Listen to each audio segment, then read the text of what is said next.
It's Purple Daily on Score North and ScoreNorth.com. And welcome. Live. You are looking live at the Purple Daily YouTube channel.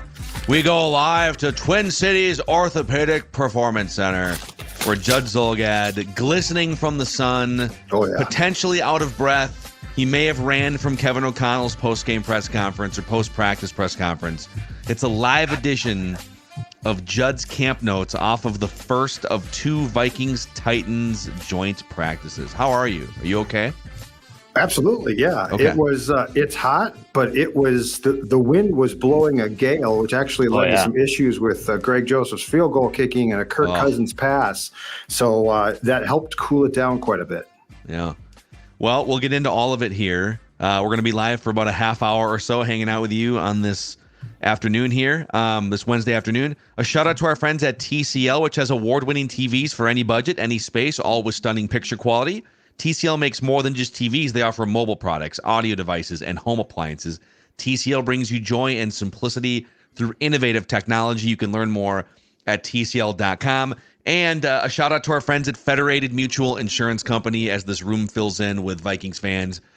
Federated's been around for over 100 years, providing great risk management tools and resources for businesses, both inside and outside the state of Minnesota.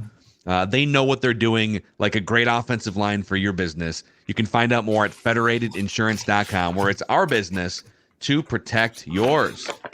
All right, Judd, where do you want to start here with these? The ink isn't even dry on these camp notes yet. I want to start with who didn't practice today, because there were a few, but there was one in particular, non-participant, and that would be first-round pick Jordan Addison not taking part in today's practice because, according to Kevin O'Connell, in a drill a couple days ago, he went to the ground. He is in concussion protocol now, so they're concerned about that. I would guess he's not going to take part tomorrow. I mean, if there's any concern about a concussion today, I don't think it clears up in one day. But Kevin O'Connell saying today that it was a 2-minute drill in which Jordan Addison went to the ground and he has been placed in protocol. So he was among a list of guys who didn't take part. Brian Asamoah still out, which gives Ivan Pace Jr., who O'Connell positively raved about today, even more of a chance. Kene Nwangwu, Jalen Naylor still not back. Have no idea when they're coming back. And in fact, I would guess at this point in time, the Vikings don't know. TJ Hawkinson continues to take part in early portions of individual work and then leave the field and not take part in team. Brian O'Neill held back today. Nothing went wrong. But as we suspected, they're going to take this slow. There's really no good reason to rush him. It sounds like they're hoping Brian O'Neill, the right tackle, can get reps with the first team in a team situation in the drills next week against the Cardinals. So that's being safe. That's not dumb. But still a list of guys who definitely were up for jobs who can't get on the field. I think the Nwangwu and Naylor absences are especially noteworthy because they've been so long now that you almost have to think that the team is going to look elsewhere as far as who's going to fill in those spots, maybe to start the season on the 53. Okay, Jordan Addison, they're saying it's not serious. It's just but I don't know. I mean, it might be concussion. It might not be. That's what protocol is. But it's everything we've talked about being concerned about. Small, pushed around. You know. That one makes me a little nervous. So basically, with him in concussion protocol and some of the other injuries you've talked about and just uncertainty, really, like, the only thing we know at this point are that KJ Osborne and Justin Jefferson are locked and loaded and ready to catch passes, right? Yes. And the thing with Jordan is, like, this is going to be, I think, the primary concern because he can definitely play. He's an impressive player. But, he's not big. This, again, was he went to the ground, and so now they're concerned about that. This was not, as far as I know, a play in Thursday's game. This was just a practice play. So, I think there's definitely some concerns right now about, it's not that they don't have enough receivers here, but the actual upper echelon guys, like those five, To your point, Jefferson, Osborne, Addison is 3, if not 2. He's out right now. Naylor, I think, was expected to be 5. Powell, in my opinion, is 4. But this, again, opens up the door for, as you talked about on the show today, does Rager make the team? Does N'Keal Henry make the team? So, there's a lot of questions here. But, I think it's definitely going to be concerning when Jordan Addison has now missed pretty extensive practice time since he was drafted. At some point in time, the most important thing in football is availability, as it is in all sports, and he has to be available to play. Well, they have a lot of young players who get banged up. It's just kind of, I get it's football and some of it's luck or whatever, but. Well, the concussion protocol now is so different than it used to be even 10 years ago, 10 years ago, you go to the ground, you got your bell smelling rung. salts, Yeah, you're practicing that. How many fingers exactly. am I holding up? Yeah. Okay, Yep. Yeah, close enough. Go ahead, get back out there. Now you're tucked away, and I mean, I'm not saying it's a bad thing, but now you're put in a protocol. And again, I think if you were held out from today's practice because of that, there's probably a very, very small chance that you're going to now come back and take part in either Thursday practice or perhaps, the Saturday game too. And if he does have a concussion, he won't be back until next week at the earliest. The protocol phrase is a great one because it allows them to be like, well, we're concerned about a concussion, but we're really not going to tell you if he has one. Yeah. Not sure if it's, but you're not going into concussion protocol unless you probably have a concussion. That's my guess too. Yes. Especially if you're being held out they had an off day. It's something that's been lingering. I for would a couple agree days. with you. I think being put in the protocol means they think that you definitely have one. Yeah. So, all right. By the way, for the audio audience, Judd is literally in a conference room. It's like a side media conference room at the Vikings practice facility right now. It's the Sid Hartman room. And I can see on my screen tinged in purple too. It's so purple that you can see it. It's like I'm channeling Prince. Yeah. See, you can see sort of the tinge of purple along with the Viking behind me. Yes. Yeah. You are. It's like the pigment of your skin is almost purple. It's like the purple is radiating off of the walls into your pores. It's crazy. Could be worse. All right. So let's continue down the path of camp notes. We'll end with the they actually did full team 2-minute drill at the end of practice. We'll get to that, but I want to talk about what I perceive to be the storyline of the day, and it's this. Because I actually spent the majority of today's practice watching the defense. The offense, I'll watch them tomorrow, but I'm really curious here. And I will say in live competition against an opponent, again, in a controlled environment, here's the thing that struck me. And it's not a surprise, but it's crystallizing. This team is going to live by the blitz and die by it. And there's not going to be I wonder if we should do this. The amount of confusion, and a word that we've used quite a bit since we've started to talk about what we're seeing from Brian Flores, which is just absolute chaos. The amount of confusion and attempted chaos is impressive. You don't know who's coming. You don't know who's going. Now, if they showed some of that. They showed quite a bit of that. I think they're going to show that in these practices because, again, one, they don't play the Titans, and two, this is the opportunity. As far as I know, this film does not go elsewhere. Because, if you show this on Saturday against the Titans, the entire league can watch it. Right. As far as I know, this film is not shared. This is their film. I mean, I suppose the Titans could look, but what the hell do the Titans care? So, and I'm sure that there is gentlemen's agreements in these practices that, hey, we're each going to work on things. We'd prefer that you don't just start talking about them. So that's my guess, is that that's part, and I don't know that, but my guess is it's part of the agreement.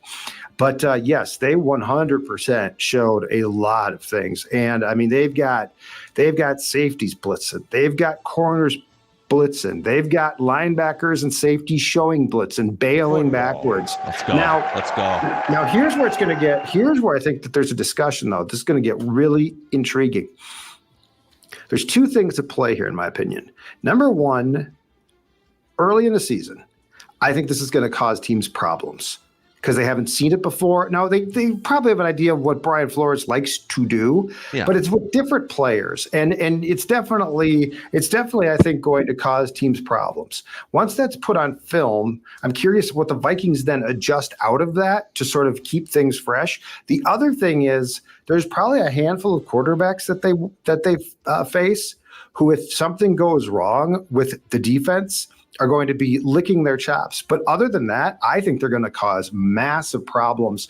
There was one play today where Tannehill was a quarterback, and there was definitely a breakdown. Somebody screwed up, and Harrison Smith had blitzed, and there was no deep safety, and Tannehill just annihilated them. Like, great pass, Titans touchdown. But I would rather have that than the BS that we saw last year. So, like, I'm on board with this. I'm just telling you, it's going to result, I think, in some really good plays at times, especially against certain QBs. I do think it's going to get exposed. And the question then is, what does Flores do to combat that against, or when they do face veteran or really good QBs? Right. So generally, in like the 2 hours of practice, when the Vikings were being aggressive defensively, did they land more punches, or did the Titans land more? The Titans offense land more punches, do you think? I'd say the Vikings did because of the confusion that they caused. And they also had, so we saw throughout the course of the drills, obviously Ryan Tannehill's the starter. Malik Willis threw some nice passes. I'm going to tell you right now, I think the Vikings made the right choice by not using their first round pick on Will Levis, who looks like a project. Okay, interesting. Yeah, there was there's a reason why that dude slid, right? Yes, he does not look that good. He looks, and look, he's a rookie. He might be fine. I have no idea. But Will Levis looks like a guy that Rick Spielman would have taken in the first round. Like, there's a lot to work on there. There is lot. Was a Bo Callahan? Who was the quarterback from draft day? He's a Bo Callahan. No one went to Will's birthday party, and there was a lot of consternation about that. Ask me why.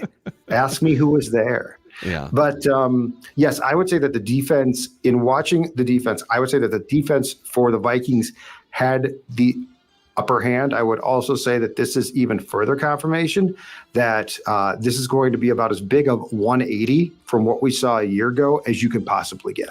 Yeah. So they've just been waiting to unleash. It's very interesting. Okay. So yeah, I saw some other beat writers out there saying that like the Vikings and Titans defenses probably came away feeling better than their respective offenses after that joint practice today. Let's see. Let's go to the end of practice. The first and second team for both teams offensively ran 2-minute drills with the Vikings starting off. Now, it was a very windy day here, okay? So just to be clear, extremely windy in the Twin Cities today. Yeah. During his press conference, Kevin O'Connell actually said he gave thought to having his offense work with the wind at their back to help, or with the wind, at their back, not in their face, to help them. They decided against it. They decided, let's go into the wind to see what happens. Well, what happens was Kirk Cousins threw a pick, a sideline pass for KJ Osborne that was picked off. And so I think the question is, what went wrong? Well, one, Cousins tried to fit the pass into a window instead of trying to basically allow KJ to go get the ball. And O'Connell said in his press conference, he should have put the ball up, but instead he threw into the wind. And I mean, yes, the wind played a role, but last time I checked, you play football games in November and December when, if you're on the road, the wind plays a role. He's going over the age cliff is what's happening here. He can't even cut the passes through the wind anymore. He's trying to fit a ball in that was picked by hold on, safety Kevin Bird, who is a good player. It was a nice pick. But I did ask O'Connell, I said, so is that what you would describe as an opportunity ball? Because we've talked about that. You know, I tell Kirk, it's an opportunity. O'Connell said no. He said that ball has to go up. That ball has to give KJ Osborne a chance to catch it. And Did you can't he be say trying to no, fit that Judd? in. No, he didn't say my name. He I did heard not. this. Yeah. He did not say my name. I don't think he was thrilled by the question because he then wasn't. said, "I'm not going to criticize Kirk." It's Yeah. like, I'm not looking for you to. He wasn't thrilled by my question. He was not pleased with Judd's question. I heard that Oh one. my goodness. Yeah. It was towards the end, Yeah. Phil. It was like the second or third to last question of the press conference. I said, "Is that an opportunity ball?" I thought that was a very fair question. Which, by the way, I was then going to bring on the show immediately to share with you guys and all of the great people who watch our show. So I thought, like, let's break it down. Like, it's a live practice. It's a joint practice, right? It is an opportunity ball. It's an opportunity for the defense to get a sudden change is what it is. He flat out said, "I'm not going to criticize Kirk." It's like, I didn't want you to criticize Kirk. I wanted to talk about the pass. I'm not going to criticize Kirk. Oh my God, little defensive KOC. I'm still a KOC guy. Yeah, well, I'm a big KOC guy. I'll ride with KOC before I'll ride with you. And I love you. And we've been working together for 10 years, but that's my guy now. Okay. So let's make one thing very clear. KOC and I like him a lot, and it's enjoyable covering him, but we're not like buddies.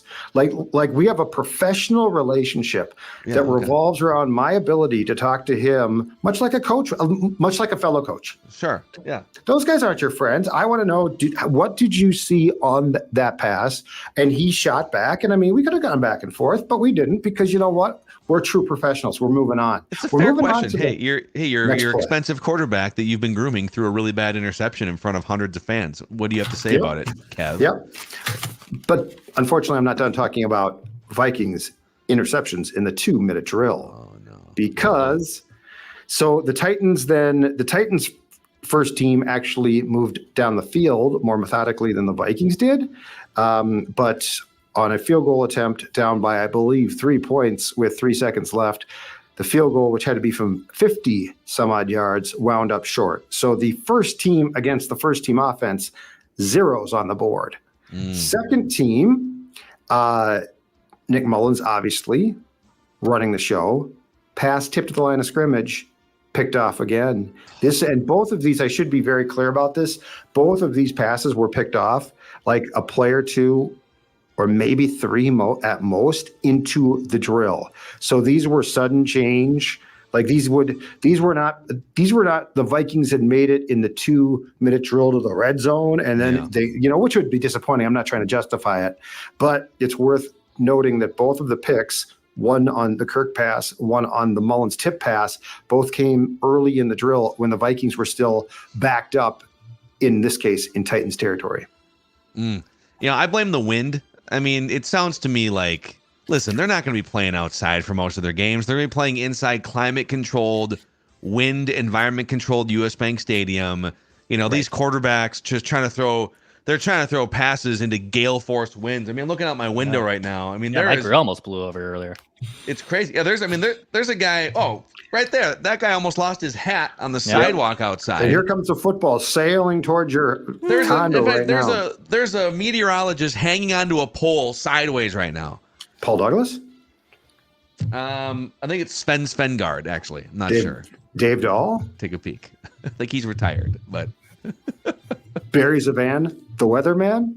He was great when I was a kid. But anyway, before my time. Yes, it is. So anyway, there were 2 picks thrown in practice today in the drill. And those were like, they did a bunch of drills and again, controlled drills, but those were the most competitive ones as far as the teamwork went.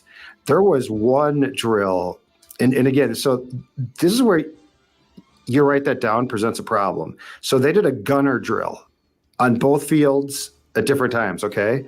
They put a bag in the middle of the field, and they had the Vikings guys try to stop the Titans guys, and it's 1-on-1. It's a gunner drill, okay?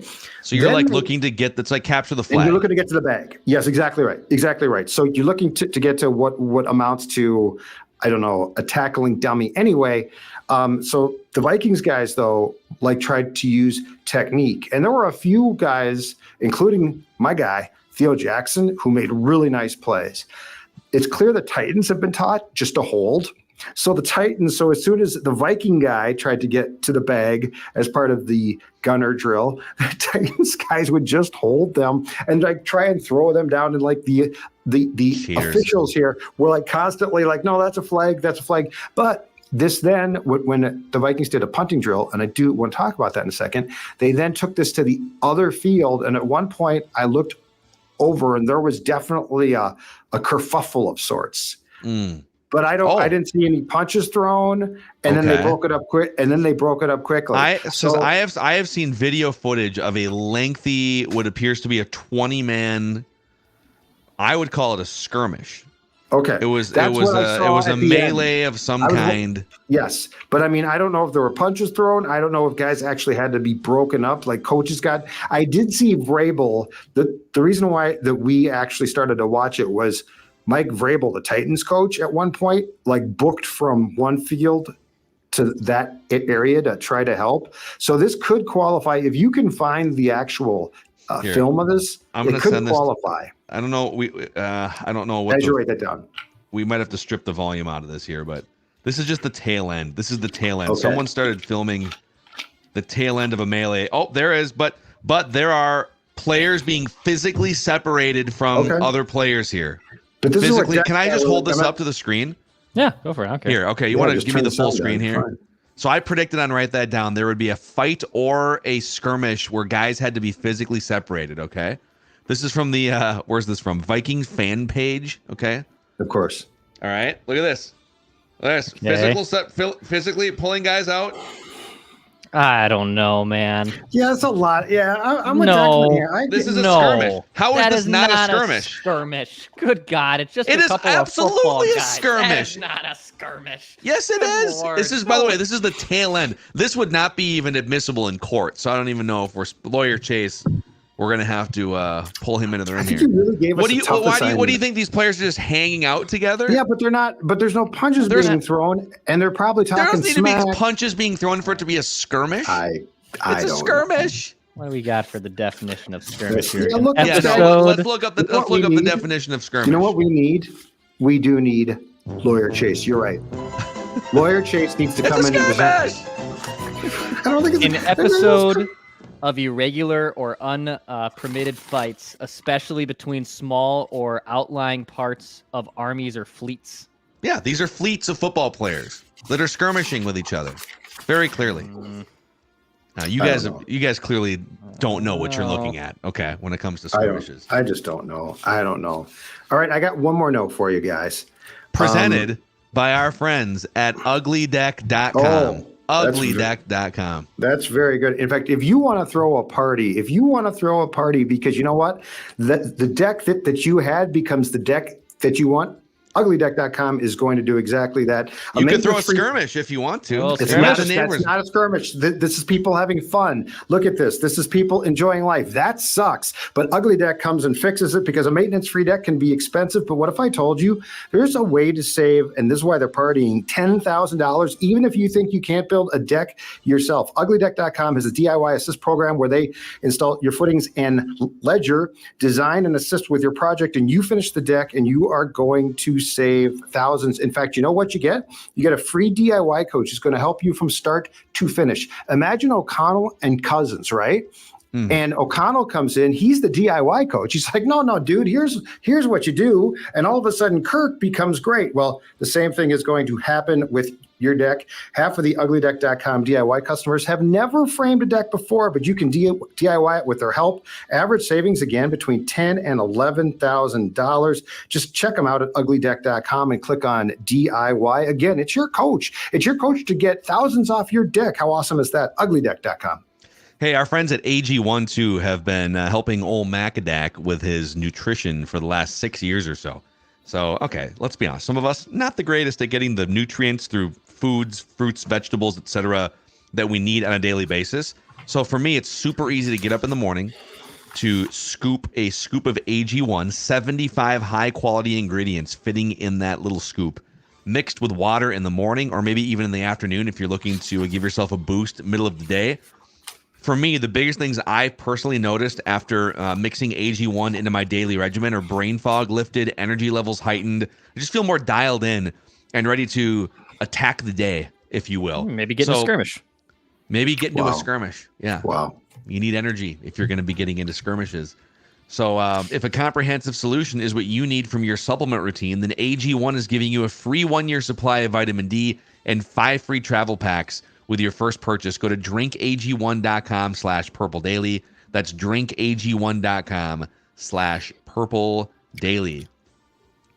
No, these people, this is out of context. This is it's the end of a skirmish. It's the end of a skirmish. Dude, you presented it. You presented it as evidence. Now you don't like that people aren't agreeing with you. I tweeted it out. We'll see what people think. But I need full video footage of what happened before that camera started rolling. We're not supposed to have it. That's the thing. I couldn't film you were there. What were you doing there? I'm not allowed to film it. I was watching what I'm going to get to next, which is Ryan Wright absolutely punt the hell out of the football. Wow. My God, you're watching a punter instead of a skirmish. Because I watched the gunner drill the first time around. I didn't continue to watch it. Ryan Wright, I didn't realize this. He's got to have like at least 3 different styles of punts. He's got the old spiral, the beautiful punt spiral. He's got the flop punt that like looks like a kick out. It's incredible. This guy he did have the wind at his back, which helped. But Ryan Wright, my God, watching that from the field where you can actually get a sense of the pressure, because from the press box, it looks like it's pretty simple. It doesn't look that hard from the press box. But anyway, from the field, oh my God, Ryan Wright, what a day. Hero of the day, I think. Star of the day, Ryan Wright, who was being cheered by fans who were chanting his name. Ryan Wright. That's how. Yep. So I would say the stars of the day, Ryan Wright, the Vikings defense, and that might be just about it. Okay. And we can get into even more. I'm sure there's even, we had sort of 30 minutes allotted for this live stream. So there's probably more in the bottom of that bag if you dig deeper into your memory from practice.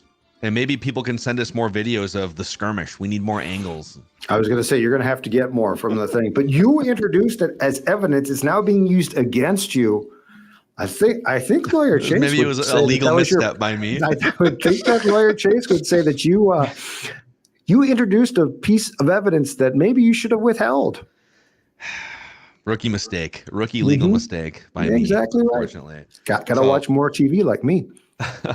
Hey, a shout out and thank you to all of you guys too in the first 3 days of our Power of Sports fundraiser to raise money for Courage Kenny Rehab Institute. You guys have helped us raise $11,000, which is amazing. We asked you to raise $10,000 for the week. Let's keep going. It'd be great to get to $15,000. Some really cool items, including dinner with the Purple Daily crew, and also a Monday Night Football Vikings experience against the 49ers. Lower bowl tickets. It's like 9th row tickets and all sorts of other amazing things to either buy, bid on, or you can just flat out donate at scorenorth.com/bid. scorenorth.com/bid. Judd's Camp Notes live on the Purple Daily YouTube channel and live from the Vikings practice facility. We'll see you tomorrow on Purple Daily.